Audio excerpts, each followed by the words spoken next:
On est prêt, moteur! Mademoiselle Doré, je dois vous informer que cet entretien sera intégralement pas filmé. Je sais pas si vous avez remarqué, Thérèse, il y a une espèce de deuxième couche à l'intérieur. Oui, c'est fin, c'est très fin, ça se mange sans fin. Il nous faudrait quelque chose de dynamique et entraînant. Écoute Bernard, je crois que toi et moi, on a un peu le même problème.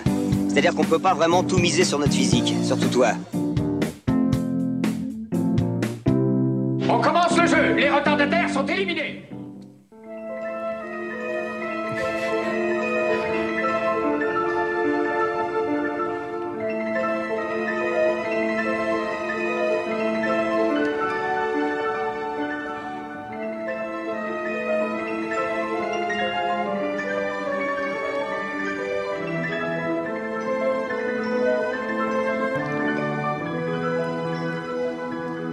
Alors voilà, bienvenue sur notre traditionnel tapis rouge des hallucinés au milieu de la foule en délire. Ouais. Alors qu'arrive Pascal portant sa console et une pile impressionnante de CD de musique de film, ça nous promet assurément une assez courte chronique à nouveau. Comment ça, pas une chronique mais une surprise? Tu bluffes Pascaloni, ta console n'est pas chargée. Si, c'est le bluff là. Pas sûr. Si, il bluffe là, ça se voit tout de suite. Non, il n'a pas l'air de bluffer là quand même. Hein. Si, il bluffe. Moi je suis l'avis de Joël, il bluffe. On vote? Allez, moi je vote et je dis il bluffe. Bref, Pascal est suivi par un pigeon et derrière j'aperçois un chasseur prêt à le dégommer. Certainement un mystérieux message caché, mais lequel? On me susurre que c'est pour un tir au pigeon un peu particulier qui s'annonce, car ce sera un débrief du Festival de Cannes qui vient de se terminer et où nous ne parlerons pas de un petit truc en plus, mais nous aurons du renfort de choix pour le coup. Oh, mais que vois-je? C'est Loulou? Loulou? Je suis au cabinet. Et voici la sous-préfète, très chic, habillée de... pas de marque. Alors qu'au loin, je parviens à scruter un homme tout de blanc vêtu qui semble chercher quelque chose. Oui? Ah, ok. On me glisse dans l'oreillette que c'est le pape et qu'il attend sa sœur. S'approche alors muni de sa guitare notre respiration musicale surprise qui ne devrait pas nous faire faux bond cette fois-ci. Pas comme l'autre jour, cette pause musicale de mi-émission avec une bonne dose de talent et un doigt de maestria. Ah bon, t'es sûr que tu veux écouter de la musique plutôt là? Ah non, moi c'est Florent, plutôt c'est l'ami de Mickey. Mais non, plutôt c'est le chien de Mickey. L'ami de Mickey c'est Dingo. Oh là là, mais c'est quoi ça? Une personne masquée avec une faucille et un marteau? Je suis quasiment sûr que nous avons affaire à un serial killer. Ah bon? Pardon? Un serial killer. Un quoi? Un serial killer? Ah... Un serial killer, quoi. Un tueur en série, quoi. Ah, un serial killer. Et alors que revoilà la sous-préfète. Mais qui s'en vient? Mais oui, on dirait bien que c'est Julien Lepers qui pousse un chariot où trônent des pupitres surmontés de buzzers. Mais pourquoi faire? Mais oui, mais bien sûr, c'est évident, c'est pour le quiz de fin d'émission. Et place ensuite, sur le tapis rouge, nous accueillons Sarah Connor. Ah bah non, finalement. Mais pour débuter cette émission, en train de monter les marches avec son t-shirt « Je suis journaliste », oui, avec 2 S, et un QR code qui renvoie peut-être à un Rickroll, ou pas, qui sait. Voici venir Martial, accompagné d'un ami qui semble content d'être là, apparemment très content même. Je suis content, je vomis. Et là, je suis hyper content. Eh bien, bienvenue et merci pour ce cadeau. Je sens que je vais avoir de quoi m'occuper à nettoyer pour le reste de l'émission. Eh mais Florent, oui. Tu l'avais pas déjà faite l'année dernière, cet édito? Ah bon? Bon, ben les hallucinés, saison 2, épisode 7, c'est parti. Attention, vous êtes prêts? Action! Donc on va aller à Cannes. Alors que je préparais mes affaires pour me rendre au festival, je découvre dans le Messager la semaine de cet article intitulé Vetramontou, Joël Beau, réalisateur, se rend au Festival de Cannes pour vendre son premier long métrage. Ça serait bien de l'inviter, tu crois pas, Martial ? Justement, parce que Joël Beau, nous, on le connaît bien. Hein, il a été président donc, du jury des rencontres du court-métrage d'Annemasse, après avoir remporté le prix du jury pour son film Blue Paradise. Alors effectivement, je l'ai contacté pendant le festival et il a accepté de venir aujourd'hui. Donc, pour nous parler de son nouveau film qui s'appelle Automne 1943 et aussi de son expérience cannoise. Alors, bonjour Joël. Bonjour, merci pour l'invitation. Bonjour Joël, merci de l'avoir accepté. Et pour la mise en lumière de ce talent d'acteur. Alors, avant de parler de ton film et de Cannes, est-ce que tu peux déjà nous parler de ton parcours, ton chemin pour arriver à la réalisation de ce long métrage ? Alors c'est assez particulier parce que moi je voulais pas être réalisateur. D'ailleurs j'avais même très peu de culture dans le cinéma. Je suis arrivé en école de cinéma, j'ai dit que mon film préféré était Jurassic Park, ce qui n'a pas vraiment changé parce que j'adore Jurassic Park. Non, moi je voulais être comédien. Et puis après quelques essais, je me suis rendu compte que c'était assez laborieux. Et voilà. Oui, bon, et il y avait un cours de scénario, et c'est vrai que je me suis gentiment glissé à l'intérieur parce que c'est vrai que j'étais quelqu'un qui avait quand même un petit peu d'imagination, enfin, je crois. Et petit à petit, je me suis dit pourquoi pas mettre ces histoires en images, et c'est comme ça que je suis arrivé à réaliser des films. Voilà. Mais j'avais absolument pas du tout l'envie de tenir une caméra. Tu vois, c'était pas un truc. Ouais. Et donc, tu as fait une série de courts-métrages. Et j'ai fait une série de courts-métrages. J'en ai fait à peu près une quinzaine. Alors, il y en a qui sont enterrés dans le jardin parce qu'ils sont pas très bons. Il y en a d'autres qui sont meilleurs. Et moi, j'ai toujours eu l'habitude d'écrire ce que je tournais. Ça sera peut-être pas le cas toute ma vie. Enfin, du moins, j'espère un jour pouvoir adapter des histoires qui sont pas forcément les miennes. Mais ce qui se passe, c'est que rapidement, moi, je suis parti du court-métrage pour aller vers le long parce que j'avais beaucoup de mal. En fait, je suis quelqu'un qui aime beaucoup la construction des personnages. Dans un récit, c'est vraiment le cœur de mes films. Et c'est vrai que le format court était tout de suite un peu délicat, tu vois, parce que au bout de 8 minutes, on laisse les personnages au bord de la route et c'est le générique. Et c'est un peu triste. D'ailleurs, je me rends compte que j'ai toujours fait des histoires où il y avait possibilité d'étirer. Et voilà, c'est pour ça que je me suis très vite mis à faire un long métrage. Voilà. D'accord. Alors, on en vient justement à ce nouveau film, donc qui s'intitule Automne 1943. Est-ce que tu peux nous résumer en quelques mots son sujet ? Alors, le sujet, en fait, c'est un film dont l'action se passe sur la frontière franco-suisse pendant la période 43. Donc, c'est un film qui explore cette période sur la frontière et qui parle, en fait, d'un déserteur allemand qui avait refusé de tuer et qui s'est réfugié dans une famille de paysans français qui l'ont caché pendant la guerre. Voilà. Donc, c'est inspiré de faits réels parce que c'est l'histoire d'un monsieur que j'ai rencontré qui est malheureusement décédé à l'âge de 98 ans, c'est pas mal quand même, qui était un Allemand qui vivait à Ville-Lagrand, qui s'appelait Monsieur Joseph Bauer. Voilà. Et donc, le film parle à la base de sa rencontre avec cette paysanne, cette boulangère. Moi j'ai créé aussi tout un contexte autour avec des histoires imprégnées, qui viennent de la région. J'ai fait un peu ma recette, mais il y a beaucoup de c'est un film un peu, on va dire, c'est une histoire assez locale, quoi. Donc là, on est effectivement sur un long métrage, oui. Et en plus d'époque, donc ce qui inclut toutes les problématiques de reconstitution et de fidélité historique. Donc c'est courageux pour un premier film. Oui, c'est vrai qu'en fait, nous c'est un film qu'on a fait avec quasiment rien.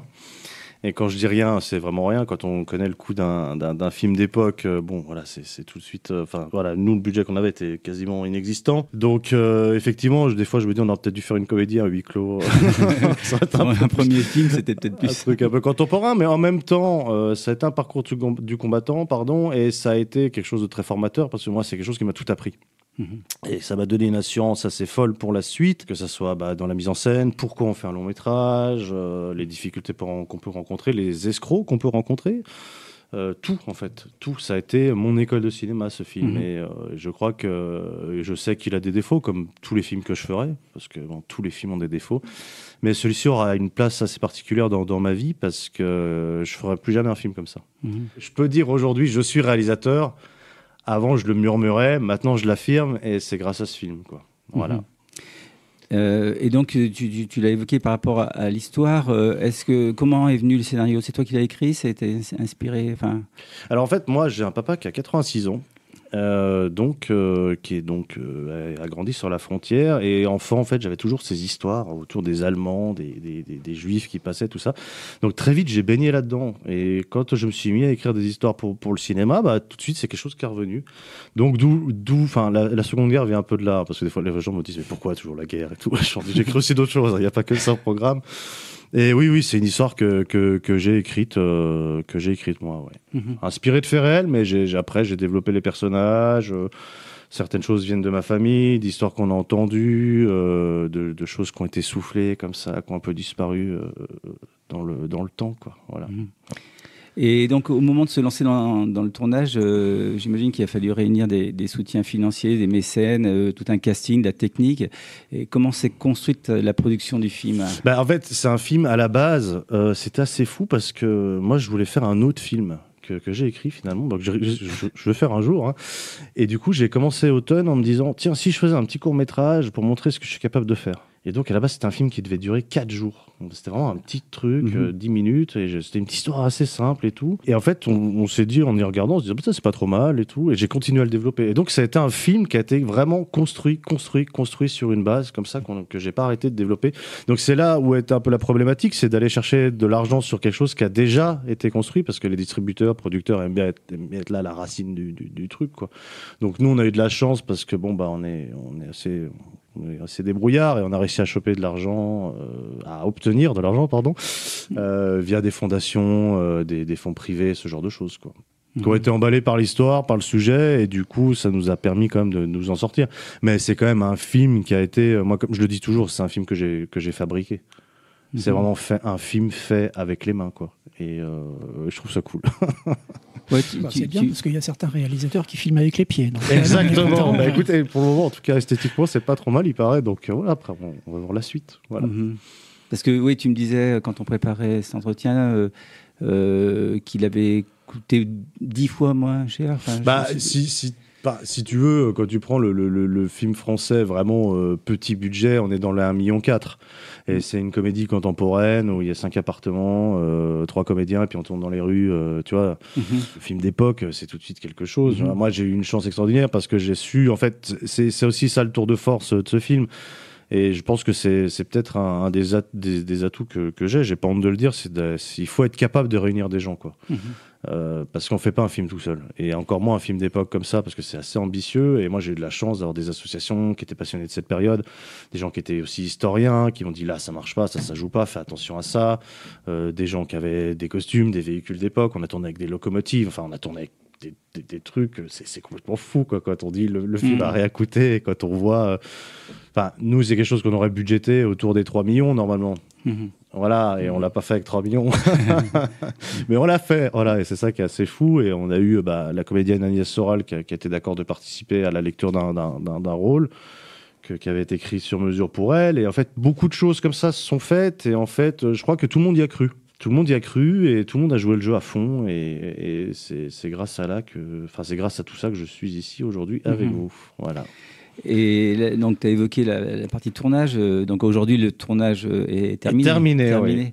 Et quelles ont été les difficultés rencontrées sur ton tournage? Est-ce que tu as des anecdotes de galère, ou à l'inverse, des petits miracles, des coups de chance? En fait, je crois que le truc, quand on fait un film comme ça, en fait, on a toujours des galères. En fait, il n'y a que des galères. Et il y a un moment, il faut être capable de se dire, OK, bon, le plan A, il marche pas, le plan B, il marche pas, ça va être le plan C. Et il faut apprendre à utiliser un peu ces faiblesses et ces problématiques qui arrivent, et se dire, je vais les transformer en force. Et moi, ça a été que ça. Du moment où j'ai accepté, je me suis dit, écoute, t'auras pas ce que tu veux, trouve une autre manière de l'avoir. On a eu, je crois qu'en anecdote, on a eu un truc assez fou. On devait tourner dans un château, on avait une 40aine de figurants qui venaient, on avait loué le matos, tout ça, il y avait un cheval, il y avait un artificier, c'est un truc de... Voilà. Et le lieu nous a planté, je crois, 3 jours avant, quoi. 3 jours avant, tout était loué, tout machin. Je me suis dit, mais comment je vais faire? Et je me suis pointé chez un mec, comme ça, qui avait une que je salue d'ailleurs, monsieur Claude Reren, qui est un amour. Et le monsieur avait une villa à Bassy, un truc complètement décoré des années 20. Et je lui dis voilà, moi je tourne un film, là il faut qu'on arrive samedi avec un cheval, 40 mecs. Et on n'a pas de logement parce que le Airbnb nous avait aussi planté parce qu'il y avait des puces de lit. Et du coup, il fallait loger tous ces... Et le mec m'a regardé comme ça. Et il m'a dit OK. Et on a tourné pendant 4 ans chez lui, quoi. Et quand on regarde les plans que vous allez bientôt voir, tout est là, quoi. La déco des années 20, tout, et c'est magnifique. Et on regarde le truc, on se dit, mais c'est un truc, mais super produit, quoi. Je veux dire, on se dit, il y a une équipe de déco qui était là, derrière, tout. Et en fait, nous, on a posé la caméra, les acteurs, et on a tourné. Là, tu t'as parlé de 4 ans, le tournage a duré 4 ans. Le tournage a duré 5 ans. Ah ouais. 5 ans de travail. Bon, on a eu le Covid, hein. Déjà qu'on n'avait pas beaucoup de chance, parce que voilà, en plus de ça, on a eu le Covid qui nous a quand même bloqué 2 années. Mais en même temps, est-ce que c'est pas une chance, encore une fois, dans le malheur, que de se dire, voilà, t'as le temps de retravailler ton histoire, t'as le temps de peaufiner, t'as le temps de... Quand on tourne un film d'une traite, la difficulté, c'est que, voilà, c'est tourné, c'est là. Après, on a le montage, c'est toujours un moment horrible, on digère ses erreurs, on dit j'aurais dû faire ça, j'aurais dû faire ça. Là, moi, j'ai pu, en fait, à chaque fois, me dire, OK, là, repositionner ça et rééquilibrer un peu le tout. Et du coup, voilà, finalement, c'est peut-être un plus. Voilà. Tu le vends très bien, hein, ça fait très envie. Merci, écoutez, j'espère qu'il vous plaira. Donc on peut dire que pour ce premier film, tu as fait l'expérience de toutes les étapes de la réalisation d'un film, de l'écriture, du scénario, à la promotion du film donc à Cannes, en passant aussi par le tournage-montage. Donc quelle est pour toi la partie que tu préfères ? Alors moi, c'est marrant, c'est les repérages.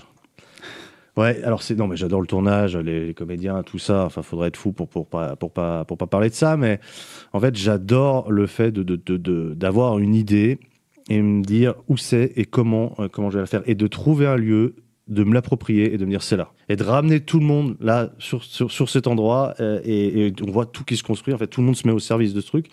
Et on se dit, waouh, c'est assez fou parce que quand on retourne sur ces lieux, après, il y a toujours une espèce de petite nostalgie, un truc qui ressort. On se dit, il y a eu tellement d'énergie véhiculée ici. On voit ses erreurs, on se dit, j'aurais dû faire ça. Puis en fait, j'ai fait ce plan-là, il est quand même vachement cool. Et c'est vraiment un des trucs.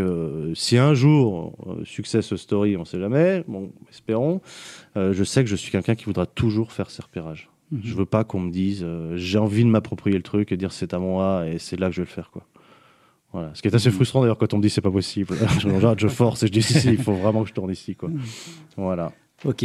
Donc maintenant on va partir à Cannes. Oui. Donc tu y es allé donc lors du festival avec ton acteur. Hein, oui, avec un de mes comédiens. J'en ai 8. J'ai 8 rôles presque principaux. Ils sont tous développés. Donc j'y suis allé avec Monsieur Derek Robin. Voilà. D'accord. Et puis avec le teaser du film. Et comment s'est passée l'expérience cannoise ? Bah écoute, moi j'étais principalement au marché du film. Je suis pas du tout allé chercher à prendre un selfie sur le tapis rouge. Parce que c'est pas trop mon truc, mais surtout, il te laisse pas faire. Hein. Et surtout, peut-être qu'il m'aurait tapé, je sais pas. Enfin bref. Mais du coup, moi, je suis allé là-bas au marché du film. Et c'est vrai que l'arrivée là-bas est assez impressionnante parce qu'on se rend compte qu'on est un tétard dans l'océan, quoi. On se dit, waouh, en fait, il y a tellement de choses qui se font. Il y a tellement de films, il y a tellement de... Et c'est vrai que bon, le marché du film a ce côté un petit peu... moi, je compare ça à la Foire de la Roche. Parce que c'est des stands, en fait, quoi. Et on dit il manquerait plus que les matelas et les fourneaux, quoi. Et puis, on y va comme ça, à la rencontre des gens, un peu au feeling. On regarde les affiches de ce qu'ils produisent. Des fois, on voit des trucs, j'ai vu des espèces d'histoires avec des samouraïs cochons. Enfin, je me suis dit, bon, c'est peut-être pas là qu'ils vont. Mais voilà, c'est un carrefour, en fait, international. Il y a beaucoup d'Américains. Et en fait, ils sont là pour acheter des films, quoi. Il n'y a pas tant de distributeurs, c'est beaucoup des acheteurs pour l'international, quoi. Donc moi, j'ai pris beaucoup de contacts là-bas. J'attends maintenant, je vais leur envoyer le film fin juin parce que je me laisse encore un mois pour finaliser les petites choses au niveau du montage. Mais oui, non, c'était une expérience assez enrichissante, assez épuisante aussi. De parler de son film, de le défendre toute la journée, quoi, en fait, non-stop, on n'arrête pas, quoi. Parce que donc on dit que le marché du film à Cannes, c'est plus de 300 sociétés exposantes, un village international qui représente 90 pays à travers le monde. Et Alors comment tu t'organises justement pour faire ta sélection de stands est-ce que tu as ciblé des pays, des types de diffuseurs? Alors moi je suis un mauvais élève, donc j'y suis allé comme ça. Il y en a, je pense, qui ont pris des rendez-vous en amont, tout ça. Bon, de toute façon, les gens sont là pendant 5 jours, même plus, 6 si je dis pas de bêtises. Et en fait on a le temps de les voir. Donc il faut y aller comme ça. Moi je regardais ce qu'ils proposaient. Bon, je suis allé bien sûr un peu plus sur le film d'auteur, quoi, que voilà. Et certains arrivent et vous disent de toute façon, nous on s'intéresse qu'à des films qui ont 1 million de budget minimum. Donc bon, vous dites au revoir, voilà. on va voir ailleurs. Mais voilà, non, moi j'y suis allé au feeling et puis je me suis pas mis de limite en me disant non, j'ose pas aller là-bas, parce que barrière de la langue, parce que ci, parce que ça. Parce que de toute façon, qu'est-ce qui parle? C'est les images. Donc vous arrivez, vous montrez un teaser, vous dites voilà, j'ai fait ça a coûté tant et moi je veux faire ça avec, et puis est-ce que on est d'accord pour aller plus loin, et puis voilà, tout simplement quoi. Alors quand on a préparé l'entretien, tu m'as dit, enfin, ça m'a assez surpris que tu n'as pas rencontré de plateformes, les plateformes Netflix, Amazon Prime. Ça m'a un peu surpris. Est-ce que c'est parce qu'elles n'étaient pas présentes ou c'est ton choix de... Non, elle n'était pas présente. Voilà, il y avait peut-être la plateforme Shadows, bon, film de niche, qui visent que du cinéma d'horreur, d'épouvante. Je sais pas si ça vous parle. Peut-être qu'eux étaient là, je sais plus. Mais non, Netflix, tout ça n'était pas présent, quoi. Je pense qu'en fait, ils n'ont pas besoin d'une certaine manière. Catalogue. Ouais, ils n'ont pas besoin d'être présents, je crois. D'accord. Et puis, comme on disait, les productions françaises qui travaillent avec Netflix collaborent avec Netflix. Donc, Netflix dit on travaille avec telle société. Donc, en fait, ils n'ont pas vraiment besoin de courir après des projets. Alors, après, on peut réussir à leur soumettre via ces sociétés qui disaient là, ce truc est bien, regarde-le. Mais je pense qu'ils n'ont pas besoin d'être au marché, quoi. Et donc, par rapport à toutes les rencontres que tu as faites, quelles sont celles qui t'ont dit il y a peut-être une possibilité? Alors, il y en a beaucoup, parce que... Alors, c'est marrant, moi, je me disais toujours, les gens ont peut-être marre de voir des films de guerre, mais apparemment, ça marche bien. Ça marche bien. En plus, bon, vu la date aujourd'hui, voilà, on en parle beaucoup. Bon, et puis... Nous sommes le 6 juin. Exact. Le jour de l'enregistrement, nous sommes le 6 juin. Voilà, mais... bon, je crois qu'il y a à boire et à manger, quoi. Voilà, il y a à boire et à manger. Vous rencontrez des gens tout de suite. Faut faire attention, je pense, quand même. Voilà, parce que dès qu'après le contrat il est signé et le bébé il part de l'autre côté de l'océan, vous n'avez plus la main dessus. Et voilà, je pense qu'il faut. Moi, je dessine pas mon film forcément à partir aux États-Unis. J'ai pas cette prétention-là. Je veux dire, c'est un film d'auteur.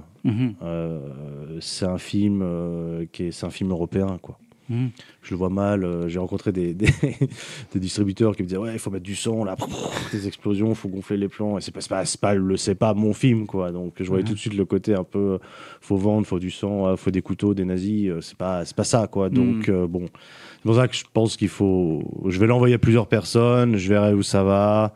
Mais je crois qu'il faut rester. Faut y aller un peu à pas de loup, quoi. Oui, c'est ça.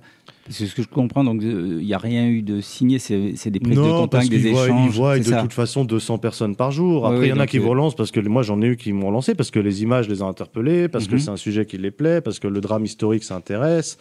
Donc ils vous disent, oublie pas de m'envoyer quelque chose, quoi. Donc c'est bien, c'est intéressant, ça fait plaisir. Mais encore une fois, voilà, moi je sais que je vais faire très attention avec ça. Voilà. Et donc, quelle va être la suite de cette expérience cannoise ? La suite, là, c'est la fin juin, c'est l'envoi à toutes ces personnes, aussi à quelques diffuseurs, distributeurs sur Suisse et sur France, parce qu'il y a les salles d'arrêt d'essai, faut pas oublier, vous savez bien. Et puis de voir où on peut aller, quoi. Mais de toute façon, le film devra faire une année en festival, quoi qu'il en soit. Donc, est-ce qu'on fait festival et on arrive à chevaucher en même temps en salle, ce qui serait l'idéal, quoi. Et pour conclure, là, tu m'as dit que tu avais aussi d'autres projets en parallèle. Est-ce que tu peux nous en parler ? Alors oui, bon, moi je sais que je vais être un peu en dépression quand j'aurai fini ce film, parce que ça m'a tellement pris. C'est une partie de ma vie, quoi, d'une certaine manière. Donc je me dis, il faut vite que je reparte. Alors, je voulais pas repartir sur la Seconde Guerre, parce que je me suis dit, bon, tout le monde va croire que je fais que ça. Donc je suis en train d'écrire un film qui sera pas un film à énorme budget, que j'aimerais bien tourner au Québec. Voilà, je crois que vous en aviez vu. On avait vu un court-métrage. Ouais. Voilà, donc je suis en train de développer ça en version plus longue. Moi, je suis un ancien éducateur. Alors bon, en ce moment, il y a un film parle un peu de ça. Moi, je suis un ancien éducateur dans le polyhandicap.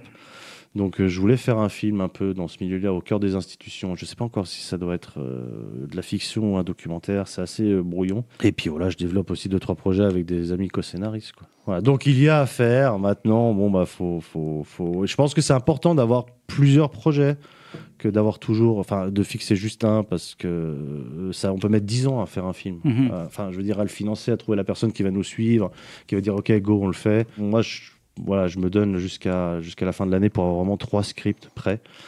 Et comme ça, je peux jongler entre celui où ça part, tac, on y va, quoi. Et t'as un script avec qui se passe dans une chambre avec 3 personnages, non? Écoute, t'es bien curieux. Écoute, pourquoi pas? Il y a beaucoup de choses à faire. Après, voilà, moi, je serais content d'en recevoir aussi parce que le travail d'écriture, c'est assez intense. On met beaucoup de choses dedans. On pense que c'est bon. Après, on le fait relire ou on le tourne. On se rend compte qu'il y a des incohérences. C'est pas évident d'écrire ça. Franchement, c'est vraiment... D'ailleurs, je trouve que les scénaristes sont souvent mal considérés dans la profession, mais de manière générale dans le monde entier. Hein. Et c'est dommage parce que ça reste le tronc d'un film quand même. Quoi. C'est vraiment le tout. Et c'est voilà quoi. Non, mais c'est clair. On en parlait avec les personnes qui sont à la Cannes. Je trouve que cette année, il y avait particulièrement des films qui manquaient de scénario, quoi. Il y a beaucoup. Moi, j'ai trouvé globalement qu'il y avait de la belle mise en scène, mais des fois, c'est l'histoire qui pêche un peu. Ouais. Donc, vraiment, c'est important de savoir raconter une histoire. Et merci Joël pour le partage de cette expérience. Alors, on sera ravis de t'accueillir à nouveau lorsque ton film sera diffusé. Et je rappelle son titre, donc Automne 1943. Voilà, merci beaucoup. Et sans transition, la chronique surprise de Pascal. La surprise, c'est qu'elle passe à l'as, ta chronique, c'est ça, non? Eh bien, pas du tout. Mais comme la thématique d'aujourd'hui, c'est le Festival de Cannes, j'ai eu envie de vous proposer un petit jeu. Un petit jeu, donc, autour de musique qu'on trouve dans des films ayant reçu la Palme d'Or au Festival de Cannes. Alors, en fait, le principe est tout simple.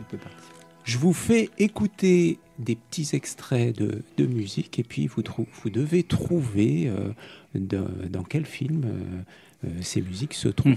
Alors, on va commencer par quelque chose de relativement simple. Hein. On y va? Pulp Fiction.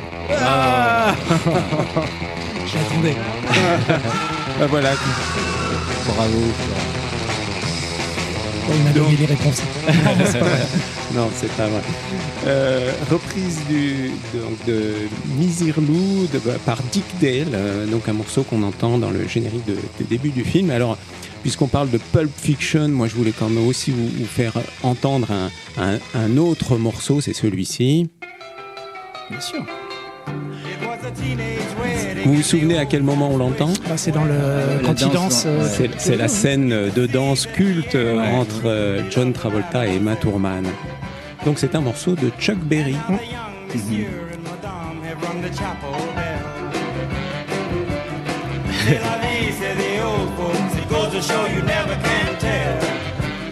Une très belle reprise de Bruce Springsteen dans certains lives, dont certains en Allemagne aussi. Vous pouvez trouver ça sur YouTube. Alors, un autre morceau, vous allez me dire dans quel film il se trouve? Ah oui, l'année dernière. Ouais. Alors Anatomie d'une chute. Triangle. Non, c'est Anatomie d'une chute. Ouais. Exact. Ouais. Alors vous vous souvenez de cette scène au début, donc le personnage principal. Mais le plus fort, hein, Jérémy, parce que dans le son, c'est dans le film, c'est ça pète les Voilà, c'est ça. En fait, le personnage principal donne une interview et puis il y a son mari, donc le personnage joué par Sandra Hüller. Son mari est à l'étage, on le voit pas, et là il met une musique à fond, et donc c'est cette musique-là. Alors en fait, ce qu'il faut savoir, c'est que c'est une version instrumentale d'un morceau de 50 Cent, donc le morceau P.I.M.P. Donc par le groupe allemand Bakao Rhythm Steel and Band, et je vous fais écouter le morceau chanté par 50 Cent. I don't know what you heard about me, but a bitch can't get $1 out of me. No Cadillac, no perms you can't see. Then I'm a motherfucking P.I.M.P. I don't know what you heard about me, but Voilà. Donc, Palme d'Or, effectivement, en 2023, l'année dernière. Un autre morceau, alors là, on est vraiment dans un genre totalement différent, mais je pense que vous allez le reconnaître assez facilement. Mais je ne pourrai jamais. Les Parapluies de Cherbourg, bravo Emmanuel. Donc les Parapluies. Ouais, musique de Michel Legrand, Palme d'Or en 1964. Alors, Michel film de Jacques Demy, ouais, bien sûr, qui sera suivi quelques années plus tard par Les Demoiselles de Rochefort. Je crois qu'il était repassé cette année d'ailleurs. À Cannes, une réédition, copie restaurée pour les 60 ans du film. Alors, Michel Legrand a écrit une musique également dont le film a obtenu la Palme d'Or. Je vous fais écouter aussi cette musique, là aussi je pense que ça va vous dire quelque chose. Ah oui, j'adore ce genre, ouais. Il a été repris dans le film de Todd Haynes. Mais celui-là il a avec Nathalie Portman. May December. Ouais, exact. Alors c'est vrai qu'on l'a aussi dans l'oreille parce qu'il est donc c'était le générique de l'émission Faites entrer l'accusé, présenté par Christophe Ondelat. Exactement. Donc c'est film du film Le Messager de Joseph Losey, donc Palme d'Or en 1971. Et effectivement, donc repris au piano dans le film de Todd Haynes l'année dernière par le musicien Marcello Zarvos. Alors là, je vous fais écouter un autre thème où je ne pense pas que vous allez trouver tout de suite.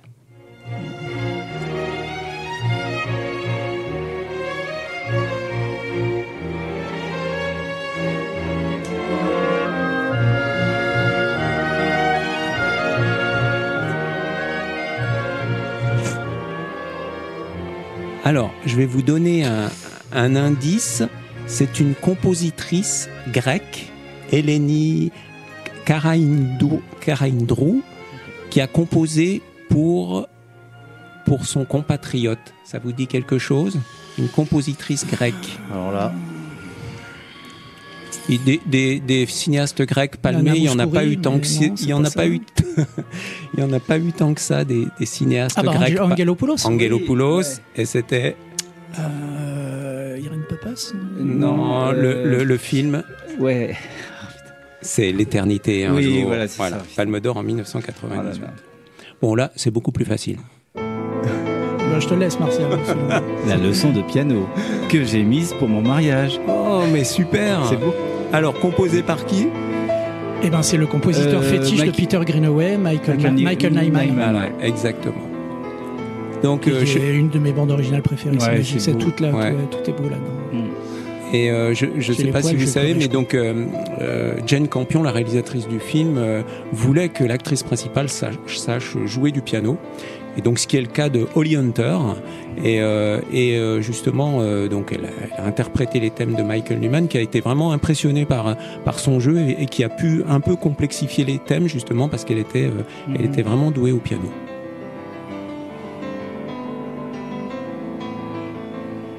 Là, un tout autre genre. C'est Bregovic. Oui. Underground, 95. Mais bravo. Bravo. Bregovic. Attends, je vous laisse un peu la suite parce que ça vaut le détour. Hein.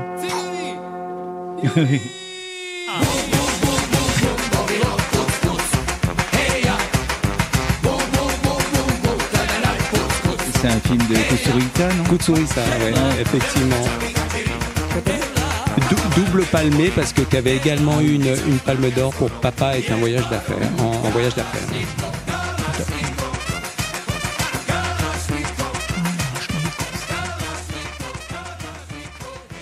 Alors là, on est aussi sur quelque chose de facile.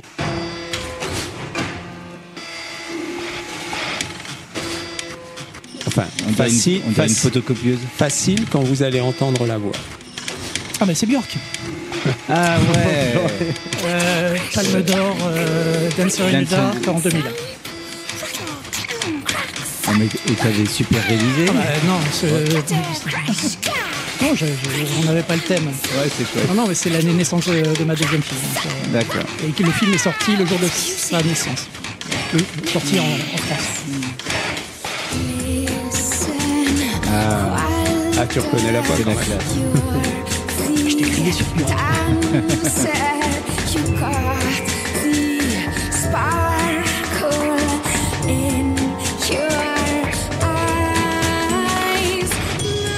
Donc, film de Lars von Trier, donc, où Björk joue un des personnages principaux aux côtés de Catherine Deneuve. Là aussi, on est sur quelque chose de très facile. Paris, Texas, Eh oui, Raikouder. Ouais, exactement. 84. Paris, Texas, film de Wim Wenders, Palme d'Or en 1984. Ouais, la musique est excellente. Ouais.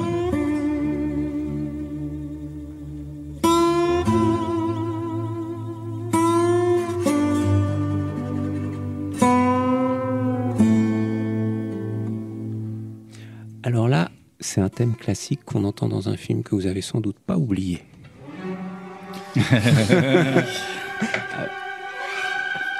Chevaucher des Valkyries. Apocalypse Now. Effectivement. 79. Vous avez en tête cette scène où les hélicoptères attaquent et... J'aime l'odeur du napalm.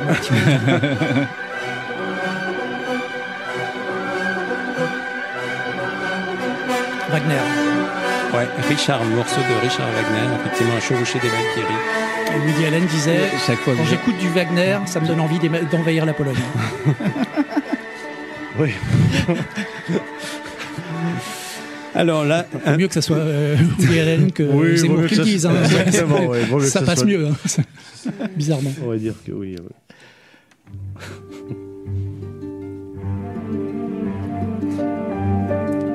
Alors là, c'est un peu plus difficile. C'est un compositeur dont je vous ai déjà parlé. Je sais pas. Alexandre Desplat. Exactement. Alors. Et c'était dans quel film? La forme de l'eau, non? Non. Qui a eu la palme? Non, il n'y a pas de palme. Palme d'Or, ouais.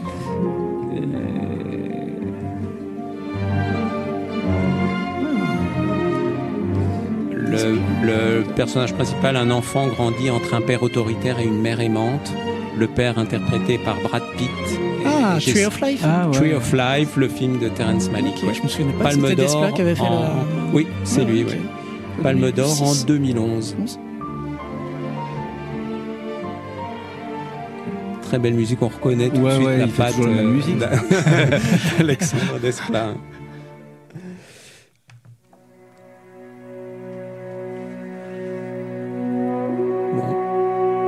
Là, vous allez peut-être pas forcément reconnaître avec le thème, enfin le thème musical,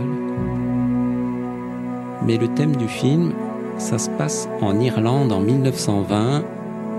C'est le vent se lève de Ken Loach. C'est le vent se lève de Ken Loach, ouais. Donc Ken Loach également doublement palmé. Et là, donc, musique de George Fenton, compositeur britannique, vrai complice de Ken Loach, puisque je crois qu'il a quasiment fait la musique de tous les films de Ken Loach. Mm-hmm.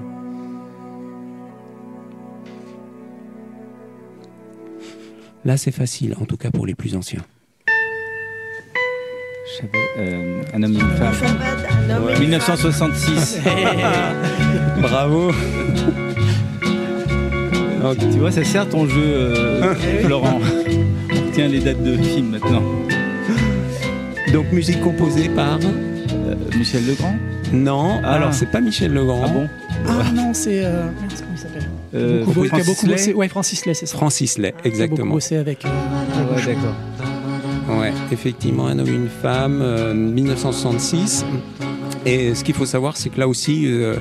très grande fidélité entre le cinéaste et le compositeur, puisque je crois que Francis Lay a travaillé sur une trentaine de BO des films de Lelouch. Hein. Donc, et jusqu'à son décès, puisqu'il a fait donc la musique des plus belles années d'une vie, juste avant son décès, donc en 2018, le décès de Francis Lay. Oui, parce que Claude Lelouch était à Aix-les-Bains au festival avant-hier. Oui, lui, il n'est pas décédé. Pas encore. Bon, là, vous n'allez pas reconnaître, je pense, mais j'ai trouvé rigolote cette musique.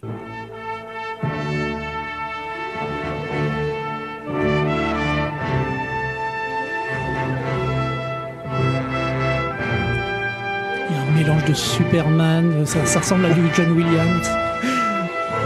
C'est une parodie de super-héros. Palme d'or. On pourrait penser.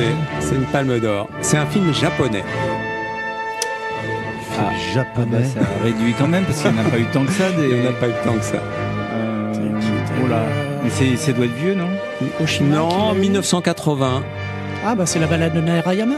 Alors, non, mais par contre, c'est le même compositeur. Donc, film Kagemusha, l'ombre du guerrier d'Akira Kurosawa. Ah ouais. Et effectivement, ce compositeur, donc, il s'appelle Shinichiro Ikebe, eh bien, il a composé cette bande originale. Je vous le dis pas en japonais. Si, vas-y.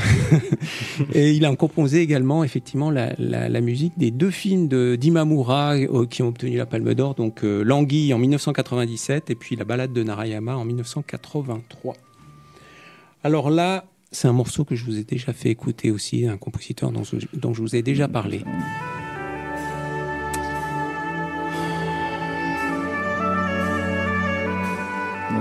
Ennio Morricone, non? Oui, c'est Morricone. C'était pour quel film? Ah oui.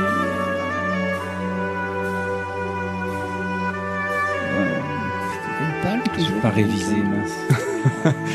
Un film avec Jeremy Irons, Robert De Niro. Voilà, c'est ça. Mission de Roland Joffé, Palme d'Or en 1986. Ex aequo. Ex aequo, effectivement.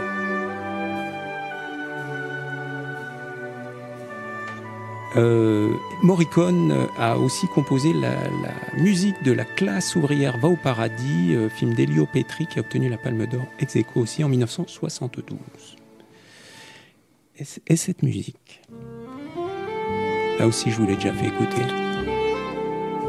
Ah oui. Ah oui, attends. C'est connu ça.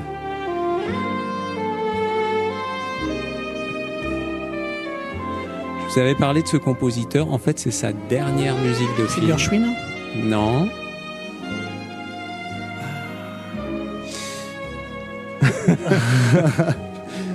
On connaît que ça, hein. Donc en fait c'est une musique de Bernard Herrmann pour Taxi Driver de Scorsese. Donc Palme d'Or en 1960. Taxi Driver avec Jodie Foster, cœur avec les doigts. Et je vous avais expliqué effectivement que le soir où il finit donc où Bernard Herrmann finit l'enregistrement du film, il décède. Et c'est pour ça d'ailleurs que Taxi Driver est dédié à Bernard Herrmann, compositeur entre autres célèbre pour les musiques qu'il a fait pour Alfred Hitchcock. Ouais.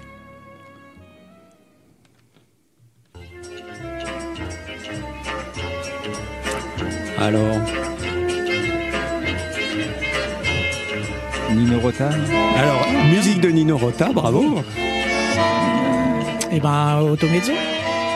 Non, alors Automezzo n'a pas dû avoir. Non, c'est un autre film de Fellini qui a eu la Palme d'Or, La Dolce Vita. Ah oui. Ouais, je crois que c'était effectivement. Vita qu'il a eu. Non, Dolce Vita, Palme d'Or en 1960. Et donc Nino Rota a également composé la musique d'une autre Palme d'Or, c'est le film Le Guépard de Luchino Visconti. Et je vais terminer sur un film, voilà, une musique assez particulière, mais là peut-être que Martial va trouver.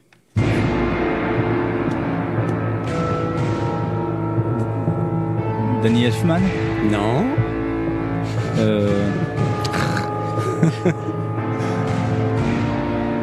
Bon, je vous donnerai un indice.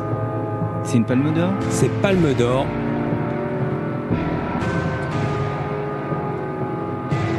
Ah oui. Non, il n'a pas eu la Palme d'Or. Non, j'allais dire le... Palme d'Or pour une réalisatrice. Ah bah c'est 50 de toute façon, c'est Titane. Ça resserre. C'est Titane, effectivement. Okay. Musique d'un compositeur britannique qui s'appelle Jim Williams. Je ne pense pas qu'il ait lien parenté avec John Williams. Non, effectivement, il y a une ambiance musicale vraiment très particulière dans ce film et qui est très forte, et je trouve qu'il colle vraiment très très bien. Je pensais à la musique de Zone of Interest, qui est vraiment très par Nick Haley, voilà, mais qui n'a pas eu la Palme d'Or. Par contre, non, Titane, je suis pas fan. Hein. Ouais. Non, je préfère De Loin Grave. Non, mais je pensais peut-être. Alors, effectivement, c'est aussi Jim Williams qui a fait la musique de Grave. Ah bah. Voilà. Ouais. D'accord. Bon, c'est bien. Bon à savoir. Il n'a pas eu la palme. qu'il aurait mérité. C'est clair. Bon, on peut peut-être juste terminer sur une musique encore un petit peu plus dynamique, celle-ci.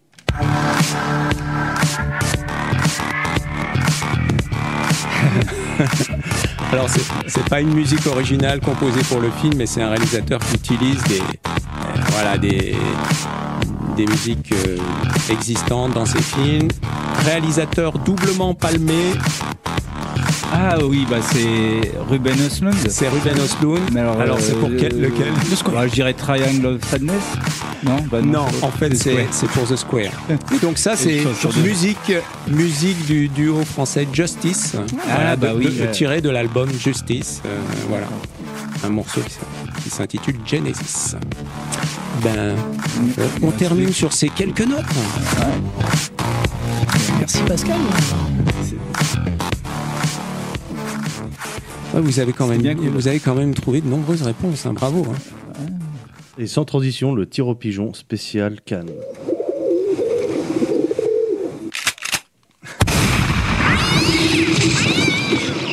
Oups.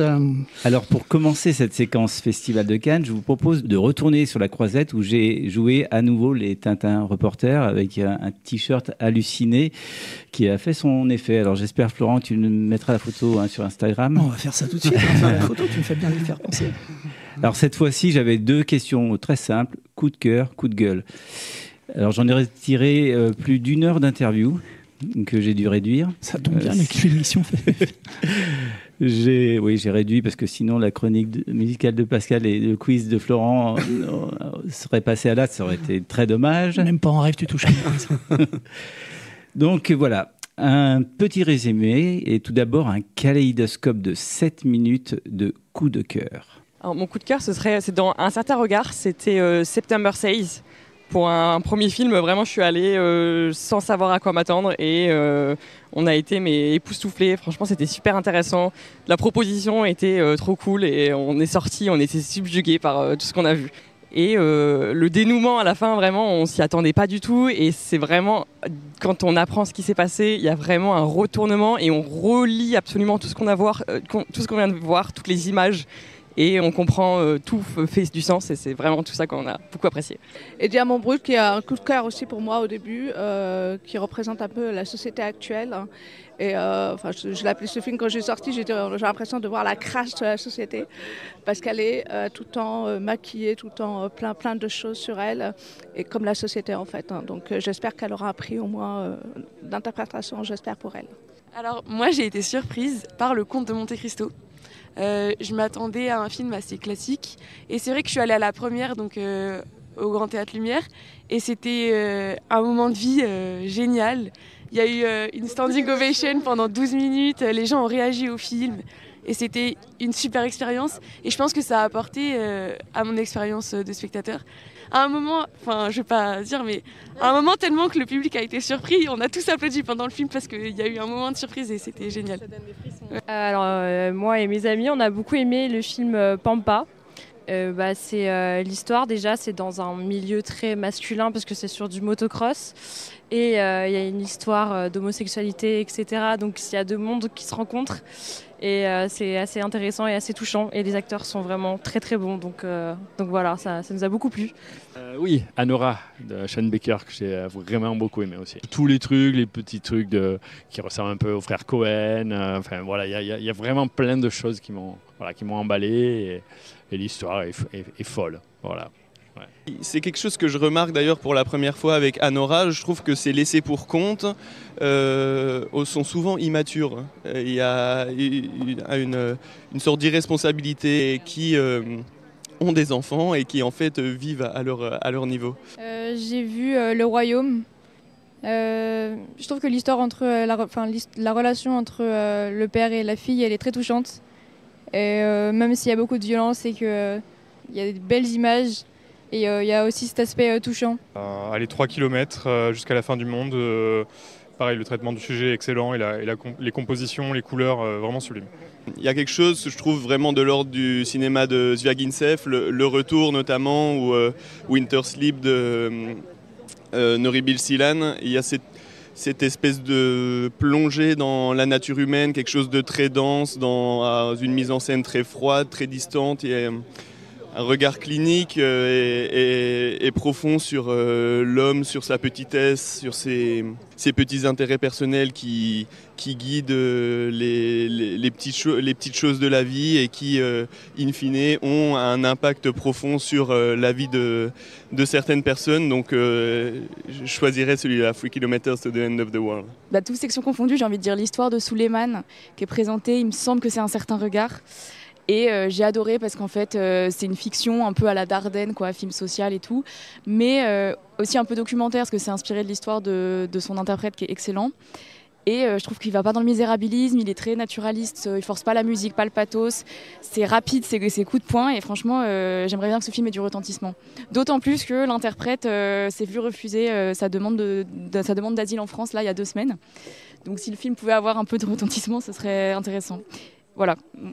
Ouais, il y en a 2 en fait, en réalité. Le premier qui est le film de Guy Roddy qui s'appelle Miséricorde, qui est vraiment dans ce qu'il sait faire de meilleur et qui est très beau, qui propose des chemins de traverse dans l'existence des gens. Donc voilà. Et le deuxième, c'est Nikki de Céline Salette qui a clôturé Un certain regard hier.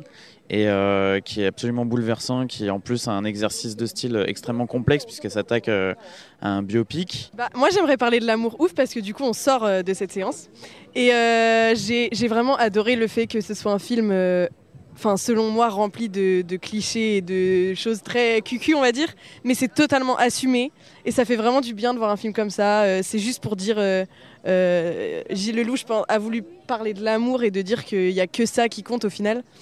Moi, celui qui m'a le plus marqué, comme beaucoup, c'est The Substance de Coralie Farja, qui est un film qui, je trouve, va au bout de ses idées, va même au-delà de ses idées.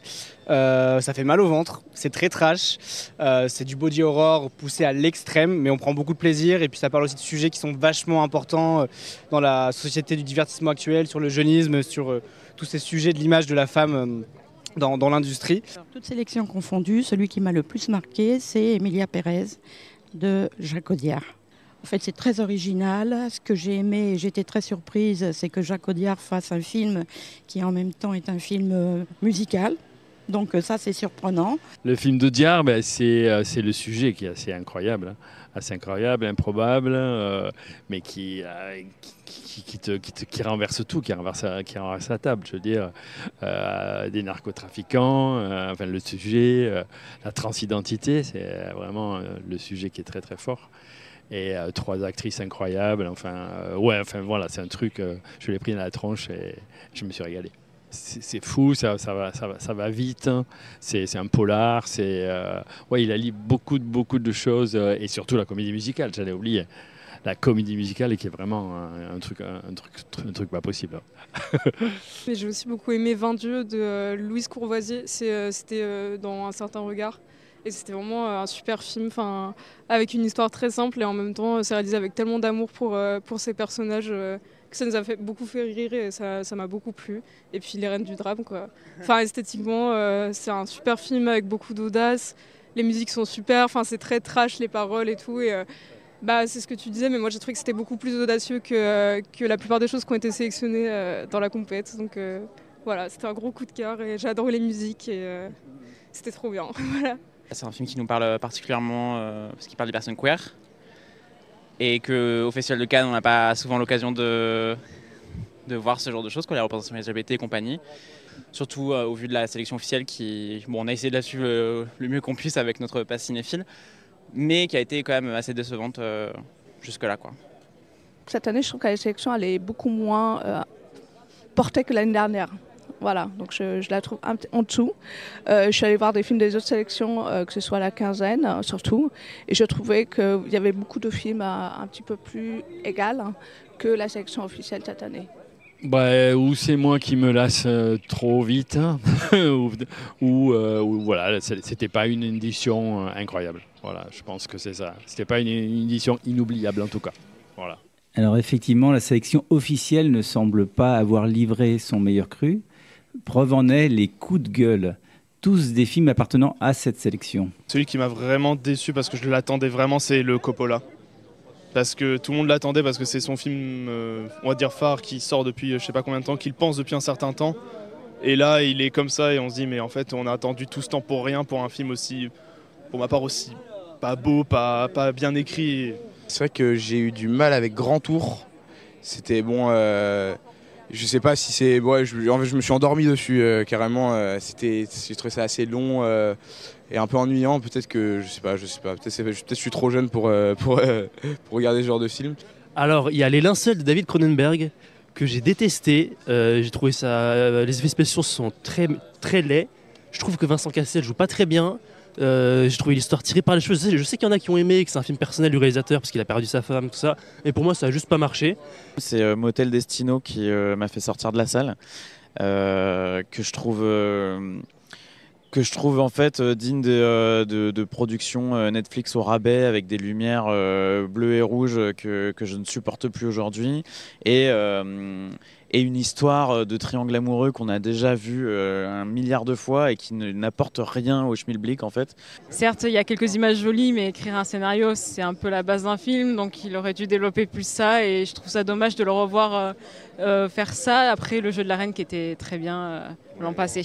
Je garde en tête Parthénopée, qui est pour moi une sorte de pub de 2h30 pour Dior, ou Saint-Laurent pour le coup, qui l'a produit. Voilà, ça c'est vraiment infect, c'est vraiment ce que le cinéma peut procurer de pire comme émotion, c'est-à-dire que on assiste à un mec qui sans cesse se regarde filmer et qui nous prétend qu'il essaye de faire autre chose alors que c'est pas du tout le cas. Je le trouve d'une vacuité épouvantable. D'ailleurs, je suis partie avant la fin, j'en avais assez de voir ces gosses de riches ou ces riches tout court qui se traînaient lamentablement sans avoir rien à faire ni rien à dire. Aucun intérêt dans leur existence. Oui, ça m'a étonné d'entendre des gens applaudir dans la salle parce que je me disais mais le propos est bête. Je sais pas s'il y a un propos en fait. C'était pas du tout intéressant. Le personnage principal était plat. C'était vraiment... en fait, tout le film tournait autour de... elle est belle, mais elle peut aussi être intelligente. Et sauf qu'on n'y croit pas du tout, parce que pour nous montrer qu'elle est intelligente, il montre qu'elle a 20 sur 20 partout, tout le temps à l'université, sans lui donner plus de profondeur. Et durant tout le film, ils sont là, ouais, elle a trop de répartie. Alors qu'elle dit des phrases extrêmement bateaux comme « regardons l'été ». Je trouvais que ça se la pétait un peu pour aucune raison. Des films qui se la pétaient, des déceptions, mais aussi des bonnes surprises et de nombreux coups de cœur. C'était un florilège de réactions recueillies sur La Croisette.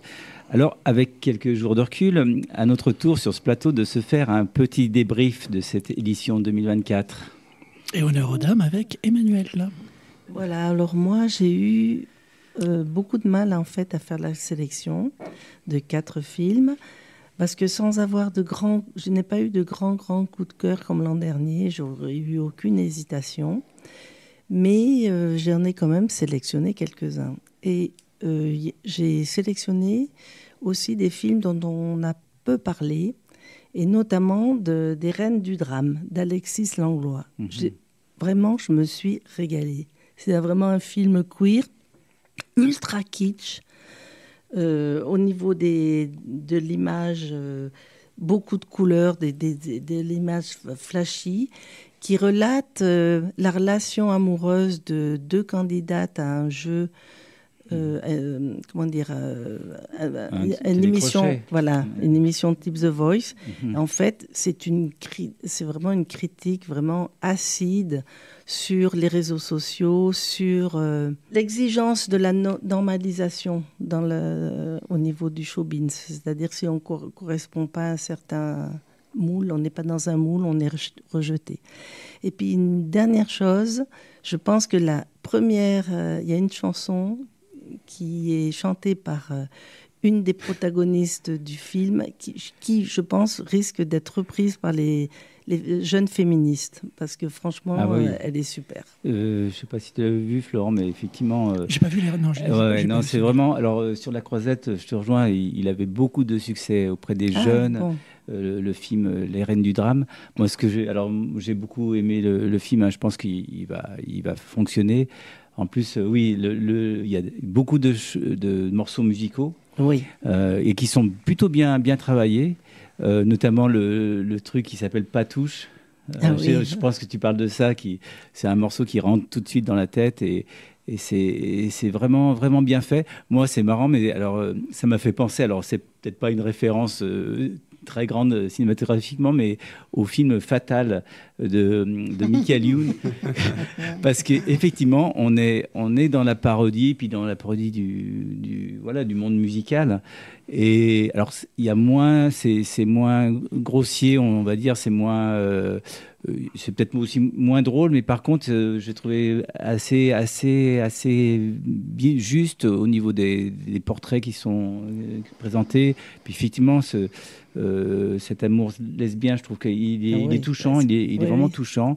Et en plus, alors, ce qui fait vraiment la force du film, c'est qu'il y a un personnage qui est joué par Bilal Hassani. Enfin, voilà, qui joue, et je trouve parce que maintenant, je crois que c'est une fille, hein, maintenant, qui est passée, et qui a fait sa transition, exactement.